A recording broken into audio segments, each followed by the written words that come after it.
Jendea paseatzen goizean Zarautzko Malekoian, baina bertako taberna eta gainerako negozioetan azken ikutuak ematen ari ziren arratsaldeko denboraldiari aurre egiteko. Duela hilabete izandakotik ikasi eta orduan ura nondik sartu zen ikusita, aireazio zuloak ere estaltzen ziharduten. Lehengoak egindakoak oraindik konpondu gabe, zer etorriko jendea beldur, baita orduan kalterik gabe atera zirenak ere.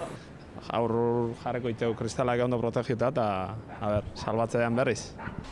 Udaletxetik egunak daramatzate egoerari aurre egiteko koordinazioan eta kalteak ahalik eta txikienak izan daitezen. Badoza kendu indu, olatuak eta ordunakia pixka eta ordunakian betetzen, bete eta gero harta olatu bat ortzean ez arrotzeko ez da.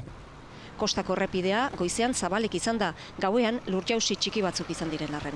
Dagoeneko itxi dute ordea. Bihar goizeko 10 arte errepidea gede Zarauztik eta Zumaiaraino itxita geldituko da, eta espero lurjausiak eta ez izatea hala bada jarraituko luke. Malekoia izten dugu arratsaldeko 3 eta kontuan izan da alerta gorriaren ondoren laranja daukagula bihar jarraian, asteazken eguerdira arte, ordu bilak arte itxita mantenduko da Malekoi osoa. Biotopoan oso nabarmenak dira otsaileko denboraleek egindakoak. Duna zeharo janda ageri da, golzelaiari berari ere puska jaten hasita. Arratsaldekoak zer ekarriko kezkatuta Zarautzen. Egin dituen gaurretik egin da, eta esan da bezala kartzen baldin badu, ia izango litzake azkeneko txikimena.